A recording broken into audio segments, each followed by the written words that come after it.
Assalamu alaikum and happy warm welcome to this session. So today we are going to have another nice session with a very relevant topic. We know we used to listen that change is the only constant. So today's topic is all about change and how to manage change in our personal life. And as a leader, we have to go through different kind of changes. As an individual, we have to face different changes in our life, in our career, in our professional stage. But how to sustain that change and get most out of that change, that we will actually listen from today from our esteemed speaker, Mahmoud Hassan. So let me introduce him with all the audience.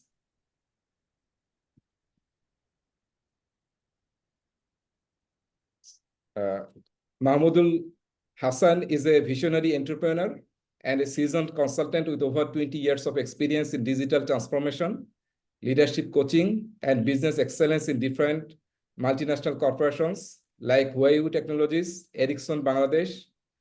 He has started entrepreneurial journey in 2012 as the founder and CEO of Electrocom Ideas and co-riser Transform. He has successfully led organizations in embracing innovation, passionate about human and business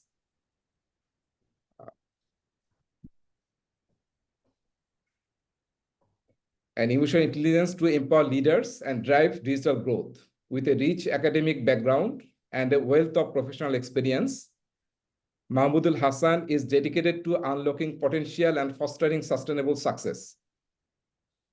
He awarded BSc in Applied Physics and Electronics and MSc in Computer Science from University of Dhaka and MBA in Executive Management, Royal Lords University, Canada.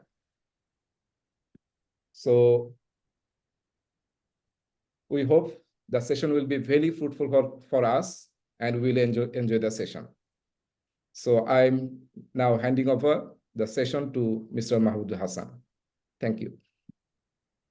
You can share your screen and you can start your presentation. Okay, I'm sure. Thank you. Thank you, Reza. I'm sharing my screen now.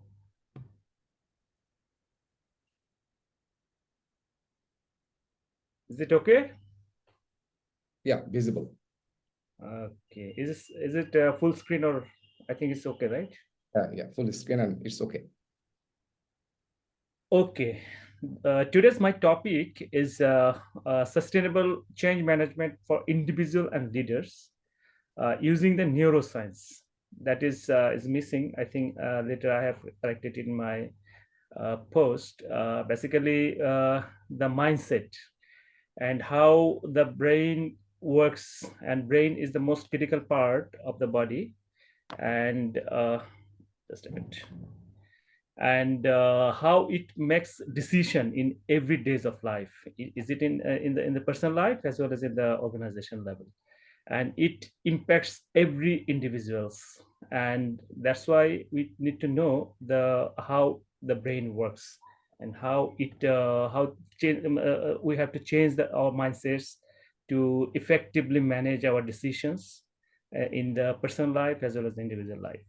So here in this slide, this is the brain structure. We are capturing some important parts of the brain that is related to the change management, particularly the hippocampus. Hippocampus is basically controlling the memory and learning. You know, the learning is the biggest part of the if every individual's journey, basically in everywhere. Learning should be regular and always have to be updated, and this is responsible for the learning and memory. Memory is basically two parts of the memory. You know that memory, short-term memory and the long-term memory. The short-term memory, immediate, the brain always keeps some information readily available to deliver. Like you know that if I want to go to Gulshan, so the brain has the information that which road I will use. Instantly it can provide the information. If I want to go somewhere unknown places, my brain should search for the information. It's like basically the browsing the informations from the different parts, and it accumulates and gives us the information. The amygdala, this is basically emotional center.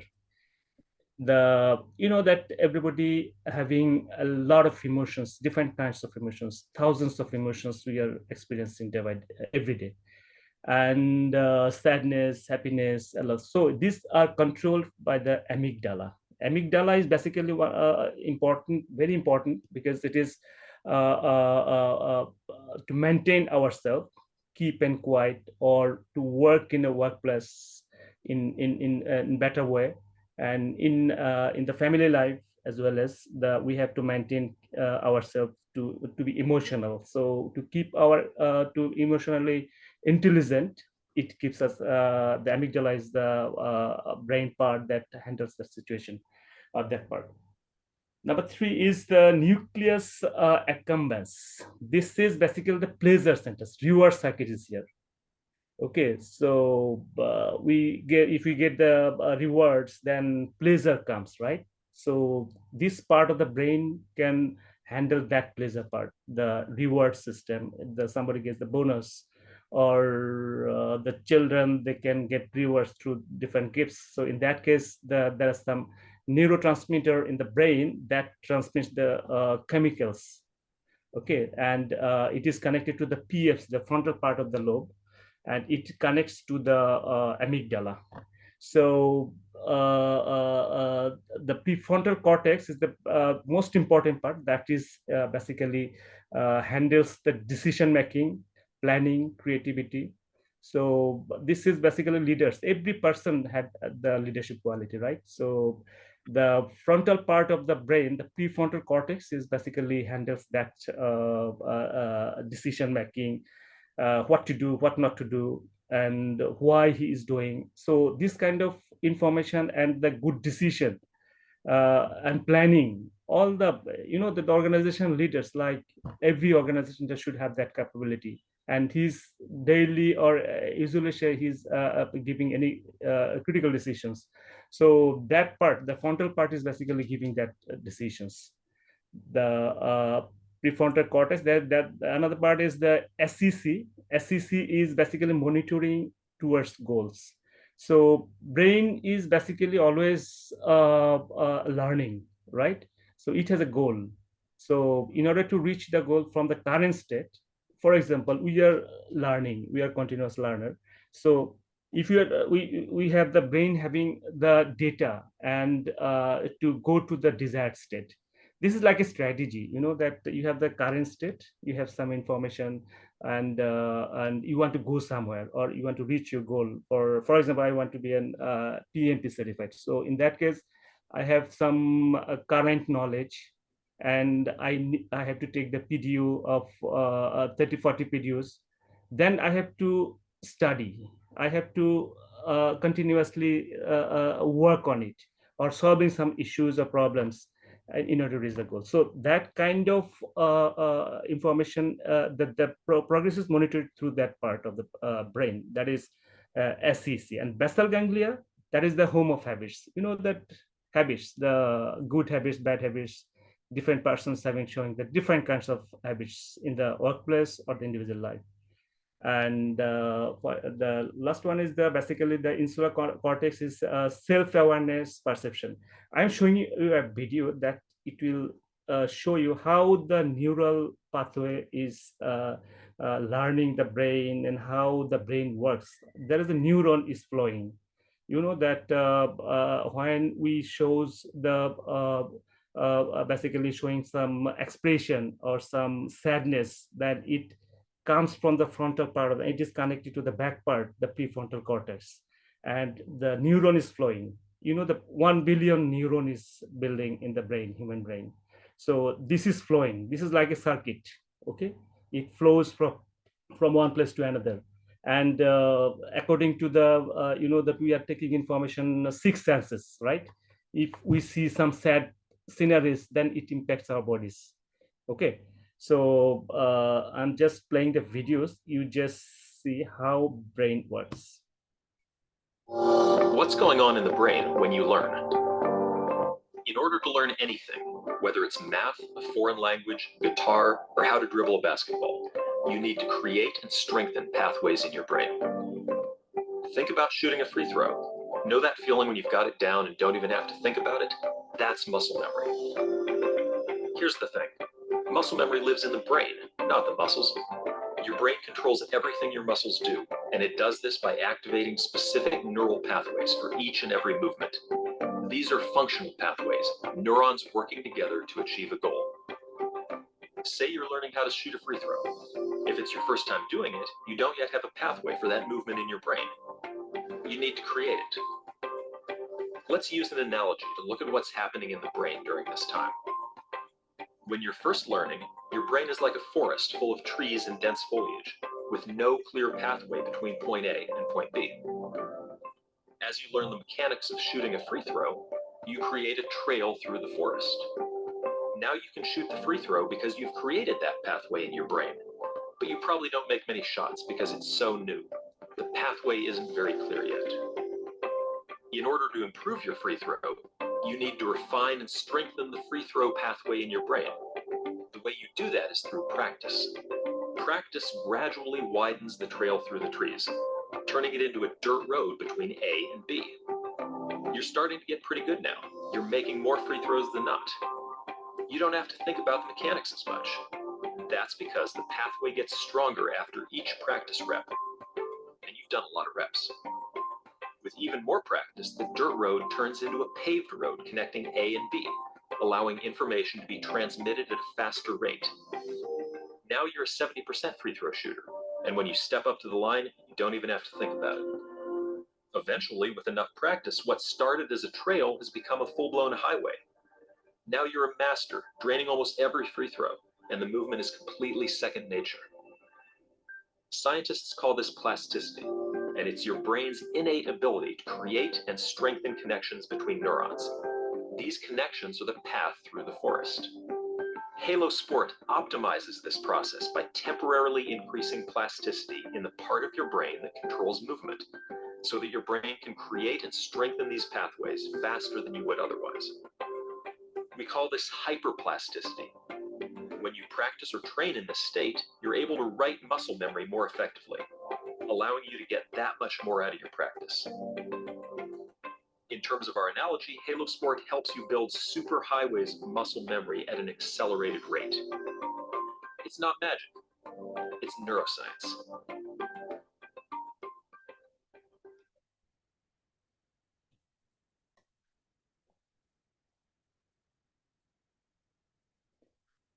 So it shows that how the brain, the neurons is working. There's a neural pathway is basically through the practice, it can be widened, right? So different people having the different, is the screen is full screen or? Please make it full screen. Okay.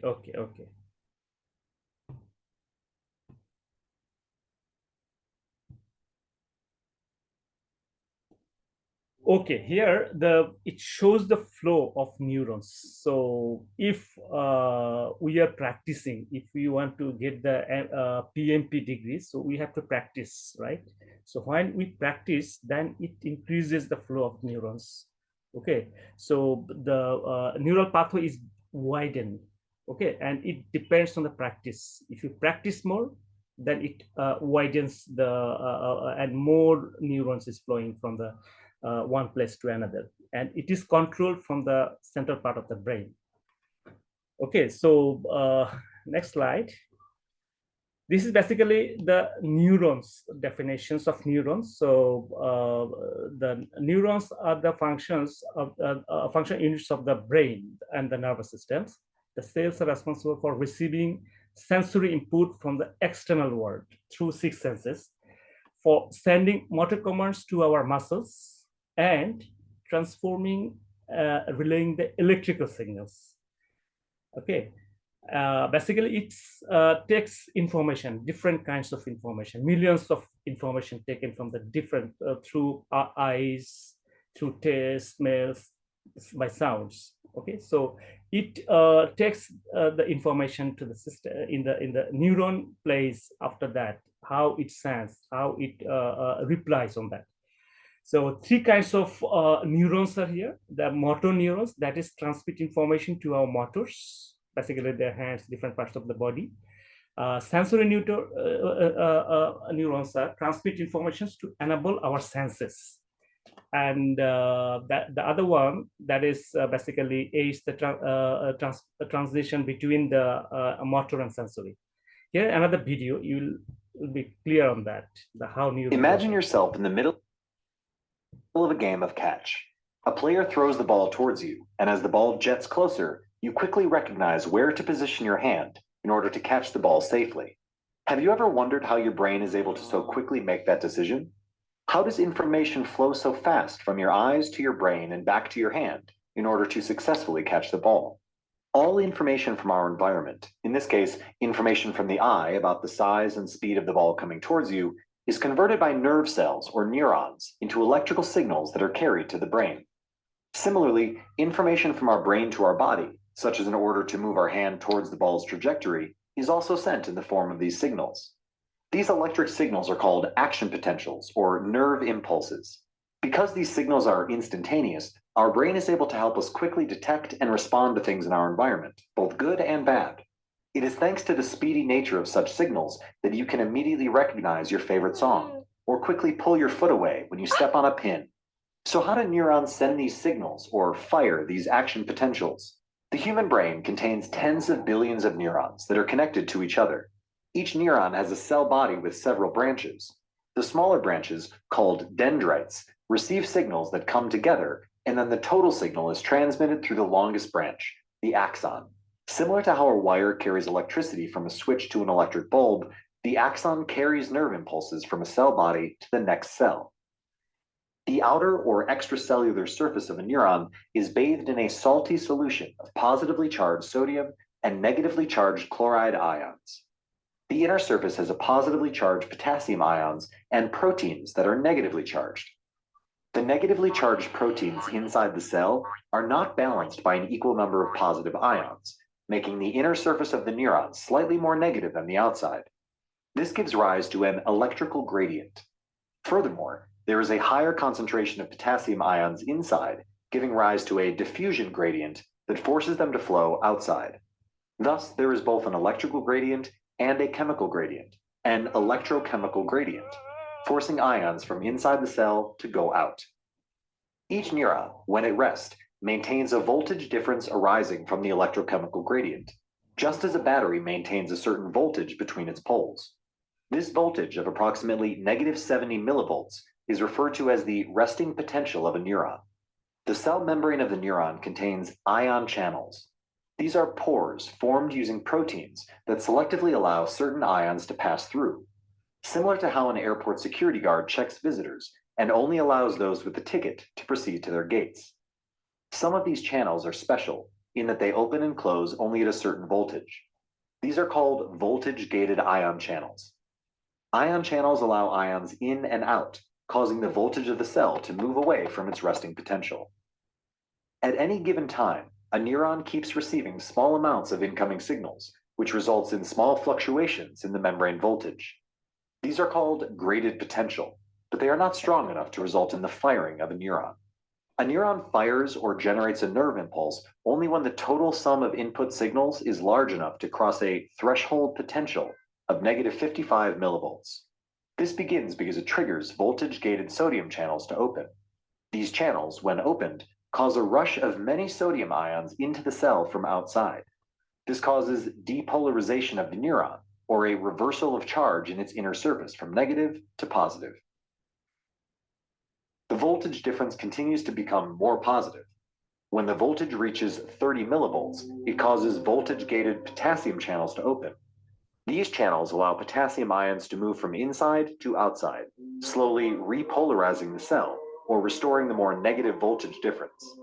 However, the voltage-gated potassium ion channels are much slower to close, causing the voltage to drop below the resting potential of -70 millivolts.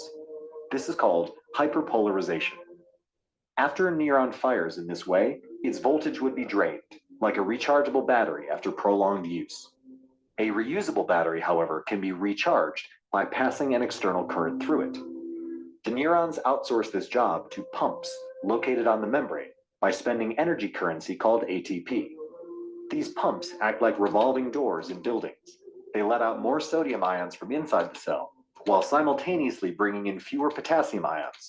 This brings the neuron back to its resting potential. This entire event of neuron firing follows certain rules. 1. It is an all or nothing event. Nerve impulses are much like digital signals.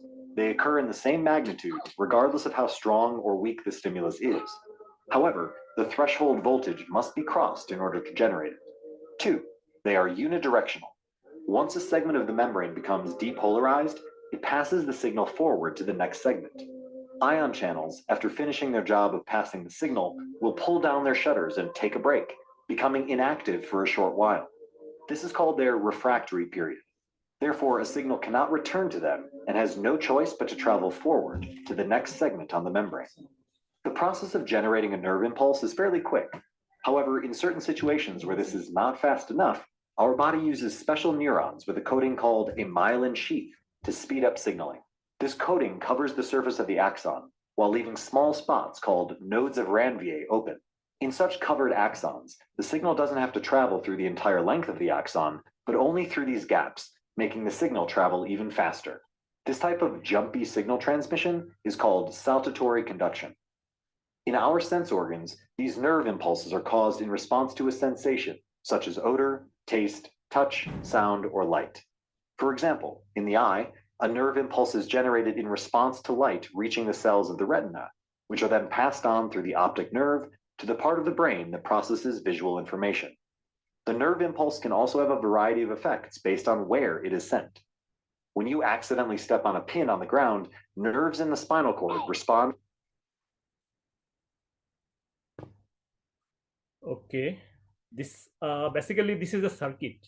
You know that just a minute, full screen.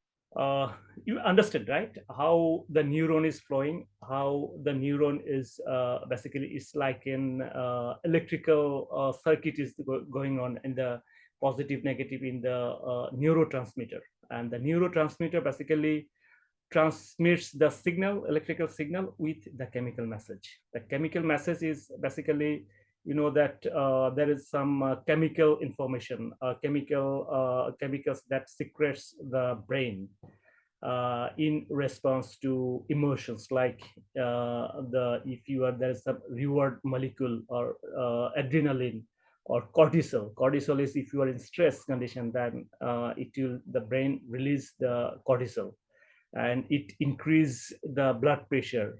Okay, and it also increase when you are too much anxious or too much stressed condition. In that case, the the cortisol is mixing up with the bloods, and the blood pressure is high. For example, if suddenly you see a snake in front of you, then what is happening? You are fight or flight mode, right? Either fight or flight mode. So what is the situation in that time? You can imagine that you were stressed, you were feared, or this kind of things are happening, right? So in that case, you know that the blood pressure increased, even the eyeball also increased. You are more energized, right, to flee from that place. Or you know that what is happening in that time, the you know that glucose is injecting inside the cells, then the cell is becoming energized and you get more energy in that time. That's why this is happening when every time we are facing that kind of things in something fears, or that basically impacts our brain, and the brain is response in that way. So this is the prefrontal cortex that I have already given a brief. Here's the functions. The basically moderating the social behavior, the personality expression, decision making, planning, cognitive behavior, concentration, organization, emotional regulation, abstract thinking, and creativity. These are the functions basically the PFC is handling. So this is required for everybody, every leaders to because the decision he has to maintain an organization, right? He has to manage, or he have to give he have to make planning. Okay, if this is not working properly, then he should be forgetful, poor motivation, inability to decide, even social different social behavior he will exhibits, and change in personality. So lack of this function or improper dysfunction, you know that brain is basically in the previous video it showed that there is a voltage V is equal to IR. There's some resistance of flowing the neurons. If the neurons is not flowing properly, or if it is imbalance, or there is some resistance not flowing, then this kind of things can happen. These are the basically the effects of not functioning properly, the PFC. So there is some, you know, that there is some tips and coaching techniques to handle that kind of situations, even either mindful meditation, okay, or some exercises, okay, and connecting with the nature. You have to, you can go to the nature, then it will release the pressure. Okay, the brain is release some reward molecules through the body. So, or some pleasure molecules, there's the chemicals that's transmitting to the body, and it will relieve humans. So this kind of, these are the coaching techniques. Then the some life coaches are here, or you know that different kind of coaches are here who's working on that based on the neuroscience, or basically the neural behavior.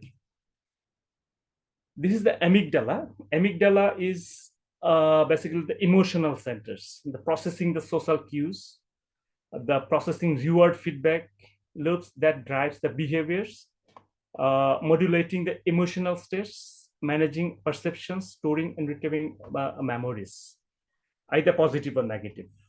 Okay, and if this function, if the neurons are not is not working properly, or imbalance, or not flowing, then this kind of things can happen. The poor social cues leading to awkward situations, high anxiety levels, inability to process emotions leading to poor survival decisions.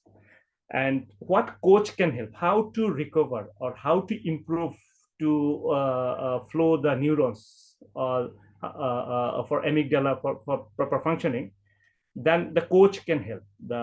This is also the, you know, that mindful meditation, and or to ask the client about how it works and how to handle the situation, like the fight or flight mode, that situation. In that case, if that guy not fleet, but he within few seconds he can handle the situation, or he can fight with the snakes.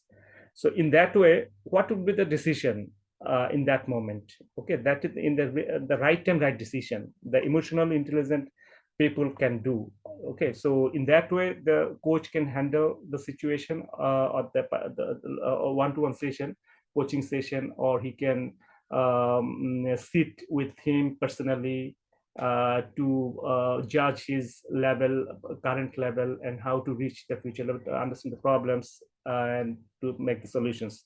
The most of the solutions is like the mindful meditation. If you are doing the mindful meditation, or you go to the nature, connecting with the nature, or going to the friends, families, okay, this will relieve and improves the emotional status.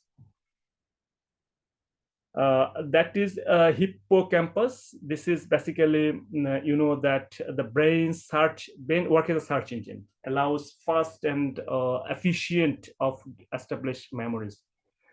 you know that just I'm just mind is basically is better than the Google map, right? If I go one places, then it retrieves the information.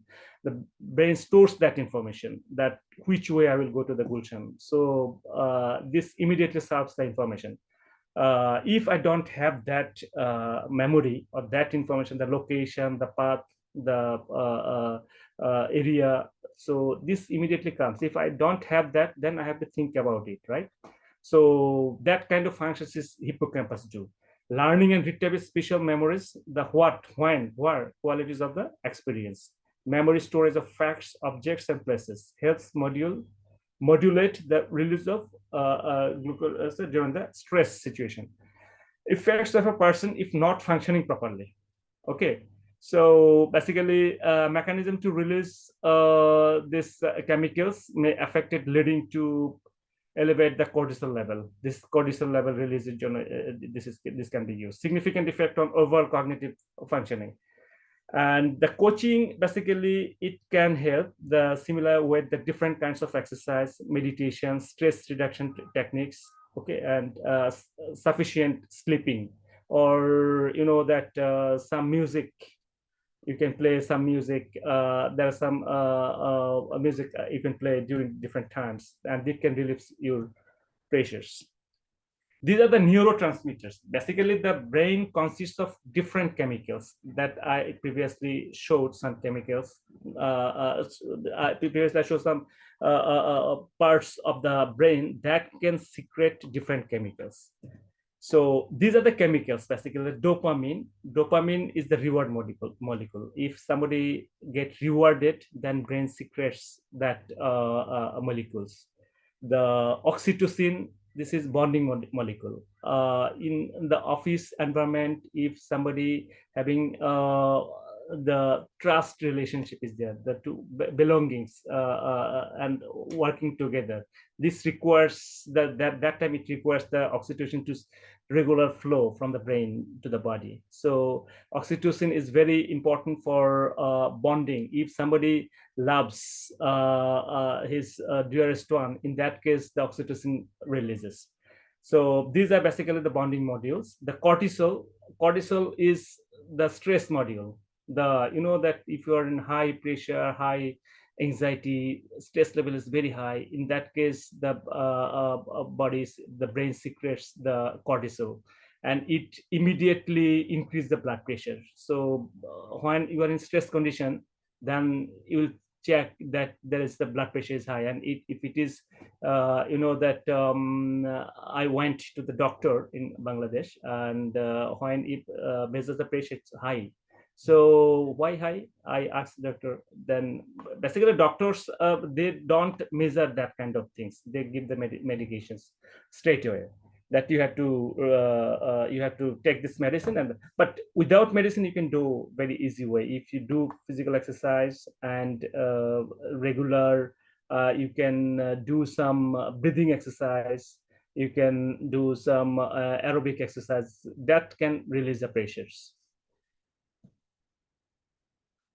And serotonin is a confidence molecules. This is another neurotransmitters that can be secrets when you have lack of confidence. Okay, so these are the different kinds of neurotransmitters. So I'm going, these are the description of the cortisol. High cortisol level leads to increased high gain, abnormal fat, high levels of cholesterol, high blood pressure, heart disease, impaired memory, impaired learning, reduced immunity, and several other health issues. The biggest threat today is increased cortisol levels, leading to mental illness and reduced resilience. The cortisol is released as a response to stress, either good stress or bad stress. So stress is helpful. So it's the description just I already described. So there are some coaching techniques. As a coach, educate your client to recognize the difference between the stress and distress. Regular exercise, mindful meditation, love for music, social connectivity, that can reduce the cortisol levels.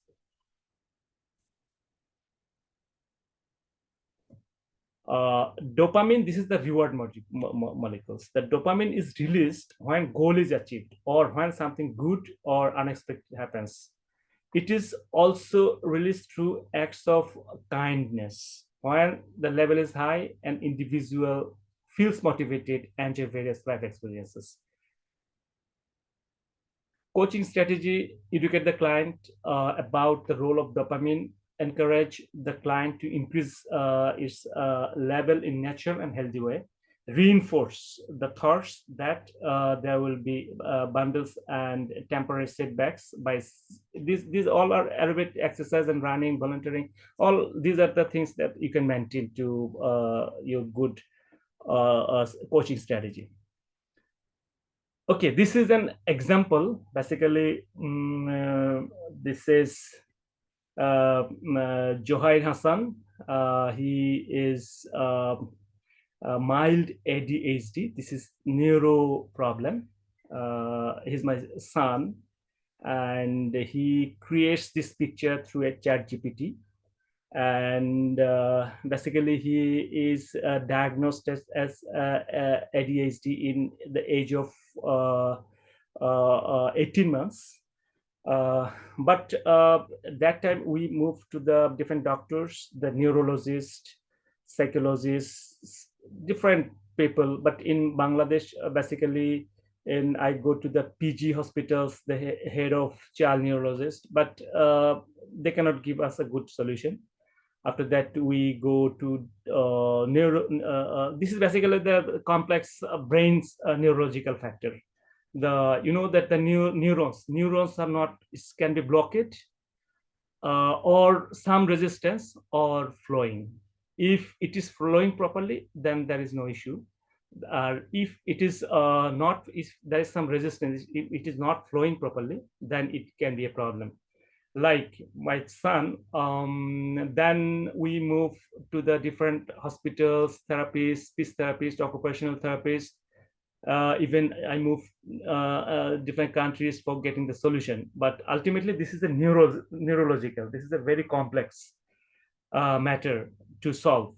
But ultimately, I accumulated the knowledge of everyone's. You know that this more than now he's 11 years old, and he is doing very well. He goes to the school and he's a normal baby right now. But the journey is not easy. Basically, you know that what I in the previous slides, or I saw that the neurons is balancedly flowing from the brain to different parts of the body. Okay, if it is not, it is imbalance, then is problem. Or if it is not flowing, then is a problem. He has a problem that at the very early stage that he cannot speak.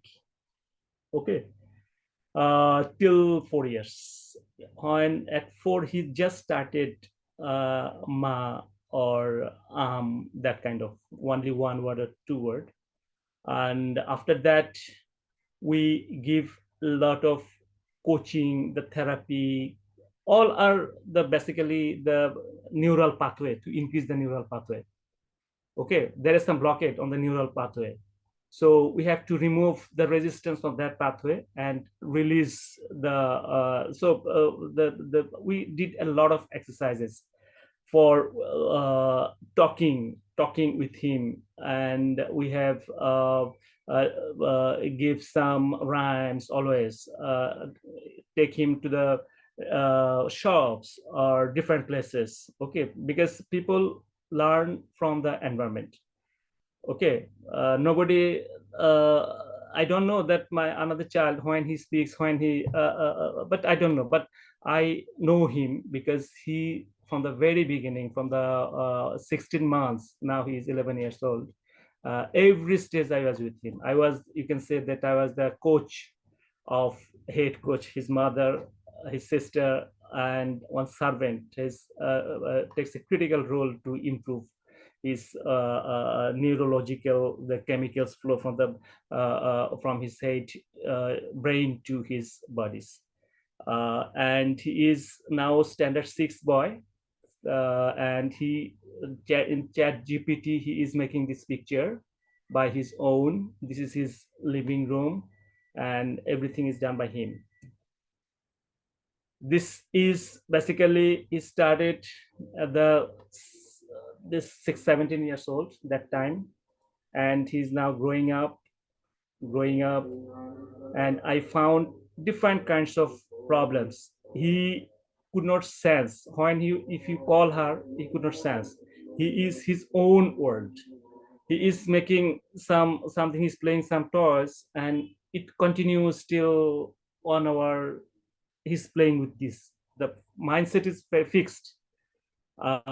So it is very difficult to, if you call that time, that he cannot respond, or he couldn't recognize you, or he's in his own world. So I feel that this is the fixed mindset. And after that, we did a lot of works behind him. We have spent many hours to talking with him, plays with him, going outside with him, going to the shop, mix with the children, different children, going to the village, okay, to learn the environment, because his brain is somewhere blocked. Okay, the neurons are not flowing properly. Okay, so when we work repeatedly this kind of works, the neural pathway opens. Okay, and then he is right now is very normal. He speaks at 4, but right now he can very fluent. He's now normal baby. He can accommodate in the school. He has friends. Okay. Yes, he is basically recently he presented a seminar, webinar, global webinar on the robotics in agriculture. That was happened in 21/11/2024, 7:30, and he was marvelously present. He has the this is the basically greetings from his teacher. Joel delivered a wonderful performance yesterday. The highlight was his confident responses to all the questions raised by the students. Not easy, no easy feat.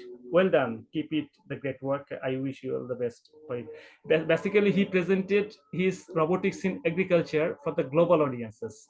The 25 student, more than 25 students. Some are joined from Canada, some are joined from India, and he presented. He basically designed the slides. He with chat GPT and Adobe Express, and he also make the slides, presentation, topics, selections, everything is done, and he presented very beautiful way.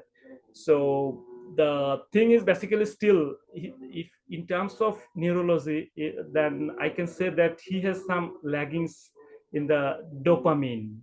He has some laggings on the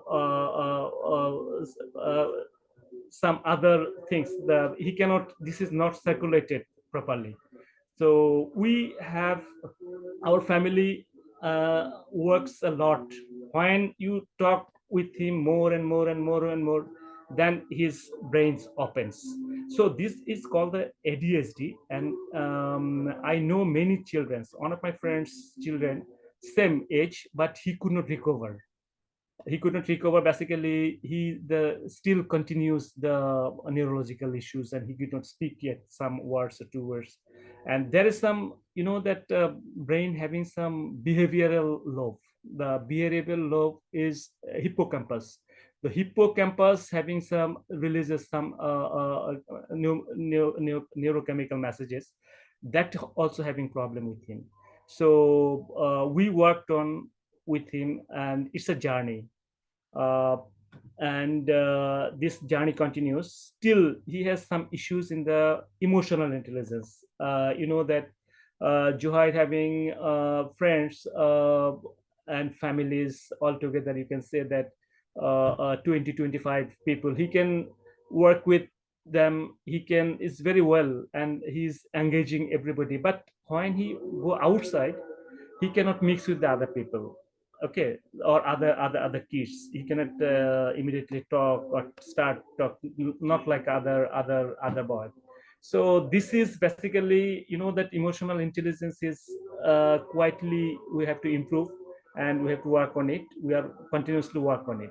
Basically, this is very complex and neurological problems, since that that resistance to remove that resistance, the early intervention the is required, and reinforcement.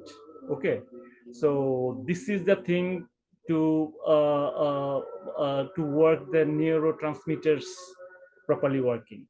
If you can do this proper way, and in early you can intervene, then this kind of boys and girls in Bangladesh and globally are huge number. So if anybody work on that way, then it can gives time and know the brain science, how brain works, where the brain why this kind of behaviors, because behaviors is controlled by the brain, and why he is not speaking in the right time, because that there is a life cycle, the when he start working, when he start talking, when there is a cycle, right? If he's not maintained that one, even this happens for many great peoples like Einstein started speak at 5. You know that the 63% of the scientists are having this kind of difficulties. Okay, because they're doing very well in the innovative works. They're not very well in the operation and management. They're weak in operation management, but they're very good at the innovative activities. The Google and all big companies, they are preferring, these are the called Aspergers and ADHD guys, because they can concentrate, innovate, and when he concentrates, then he can do a lot of innovative ideas can be generated. So I just feel that the last seminars, how he presented, and this topic is selected by him, and he go to the chat GPT, get some information from the chat GPT, and then he make the slides in the Canva.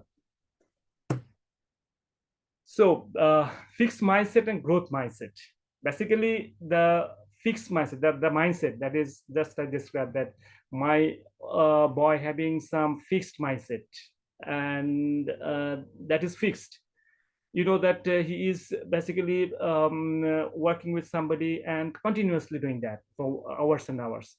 So we have to intervene, and we did intervene, and we reinforce to do another thing, continuously divert him to from concentrate one to another places, one another thing. So continuously switching from that switching can works in his brain. Okay, and in the brain, that that the neural pathway becoming widen, and the more neurons are flowing. He also some emotional, he does not shows emotions. That when his mother goes outside, then he does not shows any emotions. Some babies are crying, right? But he does not shows any emotions. That means that emotional connection from the prefrontal cortex to the amygdala, that nerve system is not working properly. So we work on it, and now he is emotional. And this is basically how the neurons are flowing, and how you increase the neurons flow. So it can be done. It can be done by different activities and different coaching techniques, and in different way it can be done. So I feel that my child has having the fixed mindset, now is transferred to the growth mindsets. And this fixed mindset is basically every industry is having the if organizational transformation or change. These are the barriers. Basically, some people that everyone having in this seminar, having working in the different organizations, that your boss having different avoid challenges, right? He does not take any kind of risks, and refuse to receive any kind of criticism and feedback. They are not allowing. Most of the organizations in Bangladesh, or it depends on the organizations to organization, but I think the local organizations there, I know everything. Okay, if somebody cannot accept failures, right, and believe and focus on providing, he's focusing on himself. His decision is the final decision. He's bearing the fixed mindset. But the organization needs to change it to the growth mindset. How he can do it? The different coaching models are there. So when you flow, when your brain can learn through the neurons flow, right? So from the initial stage to the, if I want to get a PNP degree, then I have to flow my neurons to learn to reach the destination. So in that way, we can change our mindset to the fixed mindset to the growth mindsets. And there is some coaching techniques I will show later. This is the mindset. Here is the growth mindsets. You see the some of the symptoms there and some of the descriptions here. Focus on processes, not the end results. Be inspired by the other success. Learn and grow from failures. Always step out of the comfort zone. So he's always thinking outside the box. Okay, all are basically neuroscience activity, the brain activity, the neurotransmitters activity. Okay, so okay, this is basically one of the slides how the organizations are working. Basically, the mindsets. These are the mindset that is we have to change from the fixed mindset to the growth mindsets through learning, through activities, through accepting the feedback, through the criticism. So this is then values, then principles, then practices and tools and tools. Basically, you know that we are focusing on mainly tools and processes or practices, but we are not focusing on the mindset. The organizations should more focus on the mindsets to change their mindset from the learning mindsets. Okay, because organizations are right now the learning organizations. Okay, want to become a learning organization. Most of the organizations, the leadership should change their mindset from the fixed to growth mindsets.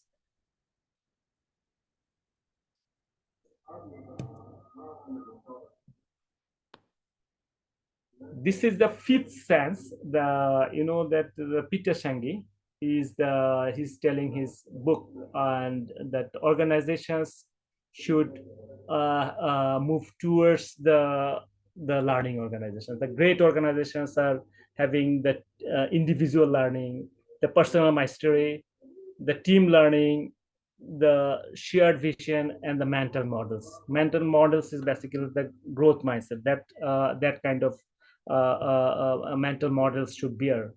And systems thinking is basically, you know, that when you think the organizations from the top or 30,000 feet view, then you see that everything is connected, right? So every systems are connected, every departments are connected. So the silo driven organizations should connect each other, and to identify the problem is very easy. So system thinking approach is very much needed to become a learning organizations. The world famous organizations all are going to that direction. They are to be the agile organizations, the shared vision from the top to bottom. Everybody knows the everybody is know the what is the vision, why you work for that company. Okay, and they also arranges training, different kinds of trainings, if it is personal development or in his technical training, behavioral training, different kinds of training to make him personal mastery, because you know that this will increase the company productivity, individual productivity, and as well as the company productivity. Okay,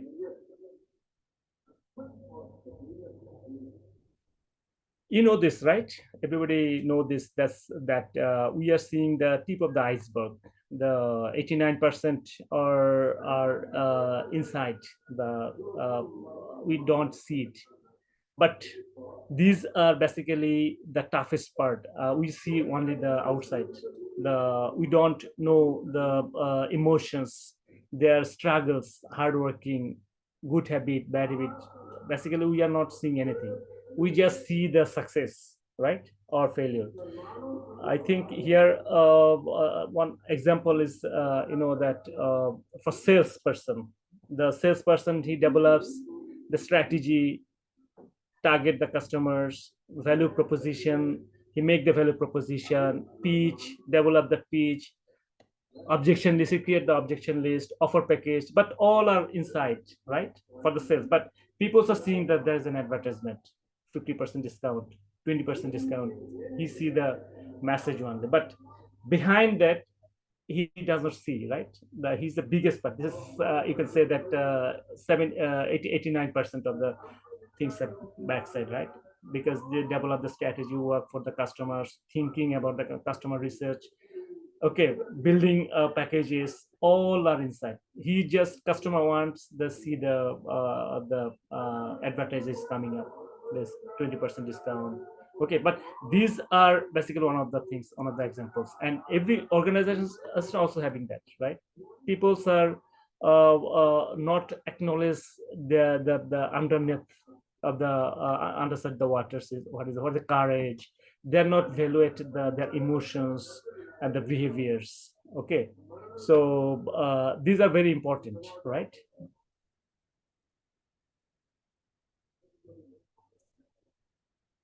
Kubler-Ross model, this is a change curve. Everybody goes with that process. Every person's they're going that process, that any kind of change they're not accepting initially. I can give you an example. You know that recently in Bangladesh, there is a new course is introduced, right? The new course that is no exam in the school level, no exam. The students are going, they will discuss, they will do something, they will dance something, they will collaborate. Finally, no exam, and basically it is not accepted. That this government are coming, and they I think they have already postponed their and they change and they go back to the previous model. But this change is, my wife is a renowned school teacher in Dhaka. I also go that processes that initially I know that this is a very good process, the good system that was implemented. This is brain-based learning system. But it was initially what I understand that I asked my wife that this system is very good, that why you are not accepting this one?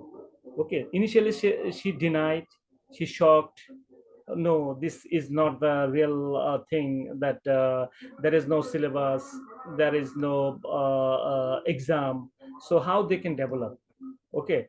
uh, he feel fear bargaining with me and depression. This is the basically the resistance level.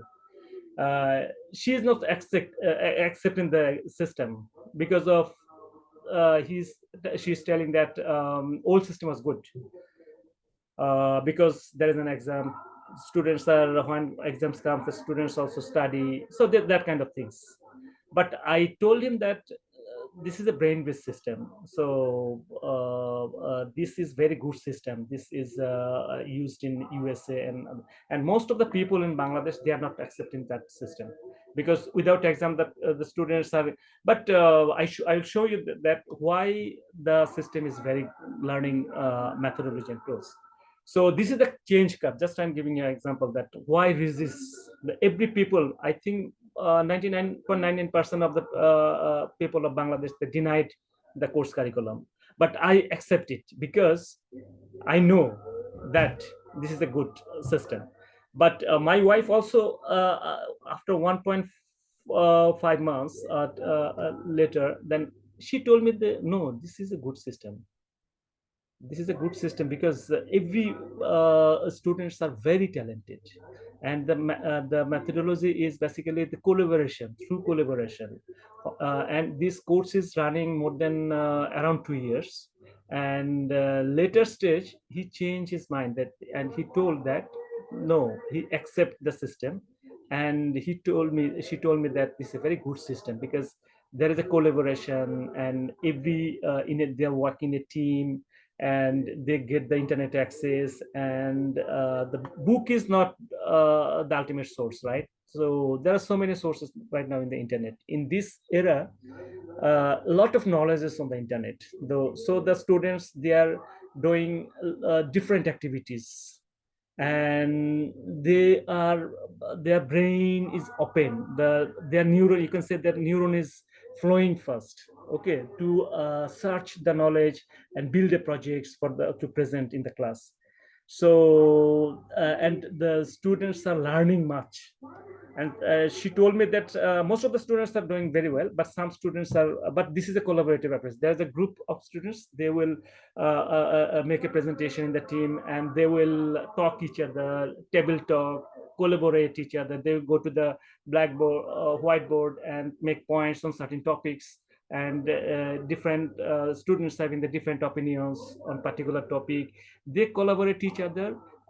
Particularly this improves their learning. That is the, I think that is a good system. My wife, what he's initially shocked, but then he is basically anger, blame, fear, depression, and ultimately he accept. This is the acceptance phase, the decision, and finally she told me that this is a very good system. So this is the change model. Basically, in every organization is having that leaders, they are not accepting the change. They initially, the leaders are denied the system, that this is not good, or this is not helpful, because they are bearing the fixed mindset.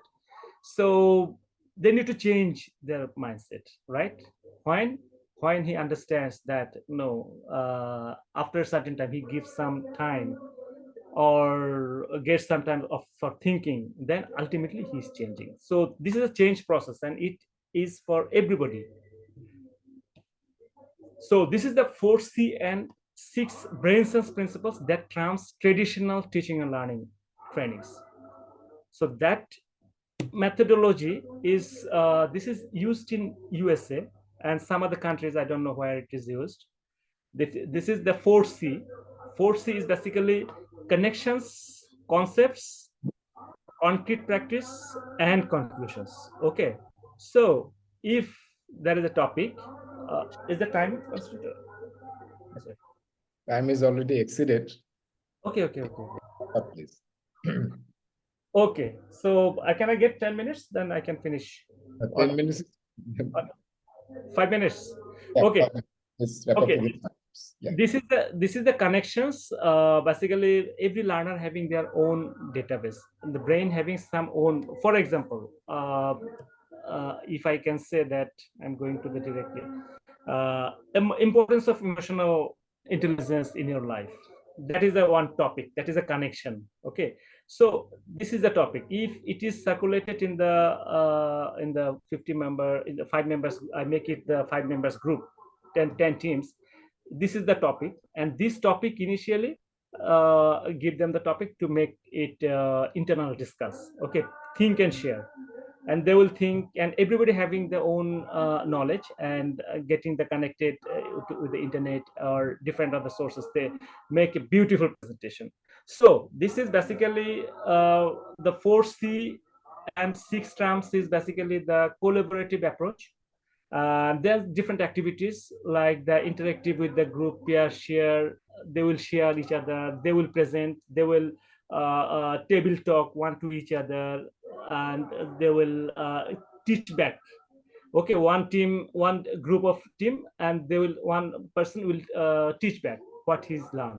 So this is the topics. This is the basically in Bangladesh that was introduced. That was not this is obsolete right now, you can say. So this is a good technique to memorize, to learning. Okay, and neuron flow in the brain. So this is one of the change model. Everybody goes through that change model. ATCAR model, you know, I don't know, you know these things or not. This is the basically current, transition, future. Awareness. Basically, if I want to get an PMP degree, so initially I'll be aware, or I have a desire. I'll get some documents, collect some information, getting PDOs. Then what happened? Transition stage is what happened. I will try. I will give 20 minutes time every day. I'll solve some PMP question problem solve. So this kind of things is basically I'm building up the knowledge, then ability to demonstrate, and then reinforcements to keep it continue. Okay, this is the another models that are used in the organization level changing. This is one of my favorite, the 8 quarters 8-step model. Basically, this is widely used for the different large scale organizations. The clear sense of urgency, then form a building coalition, then create a vision for change. This is the basically the creating the climate of the change, make readiness, you can say, that engaging, communicate the vision from all through from the top to bottom, and empower actions and create quick wins. Quick wins means the in agile way, then you can deliver something. Okay, that is a quick wins. Deliver something after iterations, then you can deliver something, then build on change and make it stick. This is used widely and heavily used in the scaled agile framework, and this is the key framework for change model. And there are different kinds of models that are used to change the mindset. Basically, the mindset is the key thing that is very much required to the right mindset. We have to change from the fixed mindset to the growth mindsets. There is some grow model. This is one-to-one coaching. This is basically the goal, reality, options, and will. This is powerful through powerful questionnaires. One leader can build his. This is also neuron flow. Okay, when you asked what is your goal, then he will guide. The coach will guide himself. What is your reality? What is the obstacles you are facing right now, and what are the options to want to go there in order to reach their goal, and how you go there. So these are the things, the grow model. This is basically powerful questionnaires for the coach and the one-to-one with the business leader. So business leader basically will deliver his own solution in his own way, but ultimately coach just guides, and this is basically the neuron flow, the storming his brain to through the powerful questions and give his own solutions. And there is some emotional intelligence. I know that everybody knows about it, the self-awareness, self-management, social awareness, and social management. That is very useful framework that is very much required, because you know that these are also based on the neuroscience, the mindset activity that you have to work together. You have to understand the others. You have to empathetic. Okay, you have to feel them, but you have to build trust with each other. Okay, so this kind of things all are comes from the brain science. The reward molecules, the neurotransmitters are working behind that. So basically, in order to work in a collaborative environment, to work there's a sense of belonging. There is some dopamine is decreased. There's different kinds of neurochemicals are flowing during this activity. So these are the external senses. NLP framework. NLP framework is there is 2 million sets of information is external events that comes from different kinds of senses, and it comes and internal presentations. You build a state, and you will show the behavior. Okay, these all are basically the brain. So any kind of if you see the good thing, then you'll get the pleasure, or if you see the nice movie, you will be happy, and then the brain will secrete the neurochemical messages. Okay, then you will feel happy, and you get the pleasure. There's some activity we can these are the things are basically done by the brain. These are the activities. Timeline coaching, there's a anchoring state. You can anchor yourself that you want to be a good presenter, so you can go there. Your mind can be changed. Okay, and you can simulate internally, and the coach can help to change your mindset and anchor there, and you present. You go in the stage, and you just remember that you are the best presenter. Okay, and you anchor that state. Okay, so that kind of things can be NLP can done, and NLP coaching can done. Okay, so yes, there is I think there's a time crisis. I think if any questions, anybody, so I think I'm happy to answer. Okay, can you just close the presentation mode? Yeah. Yeah. Stop share, right? Yeah, please. Okay. So I am sorry that we took actually 10 minutes more, but the session was very resourceful. I think we have got a lot of pointers from here. Lot of things we have seen here, we have listened from Mahmoud. So if you have any question regarding all this, and also we have heard about his personal journey with his kid, that was actually also amazed me. Being his classmate and friend, I did not know this. So in this session, I knew about this, and this was a difficult journey, and I love how this family actually uh, work together to make this change for his kid.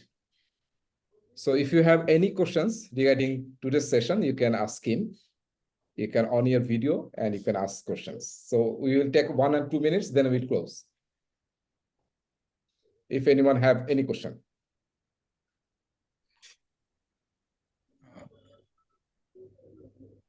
Thanks, Mahmoud. Hassan, he was my ex-colleague in Ericsson. Okay. Yeah. Nice to. It's a wonderful session. I enjoyed it very well, and your comment, especially like the fixed growth mindset and growth mindset, that is really fantastic, and your personal journey also, that how you transform with the overall situation. It's really amazing. Thanks for a wonderful session. Thank you.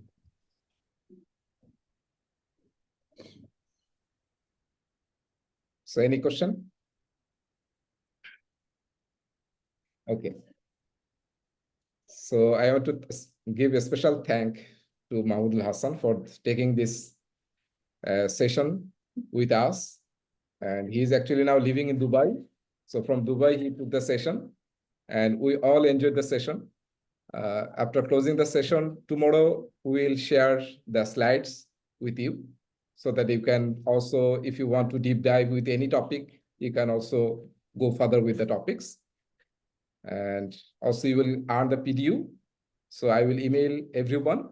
So who participated here in this session, I want to thank everyone. And bi-weekly we'll continue this session. And I want to see you in every session and future sessions. Thank you so much for joining.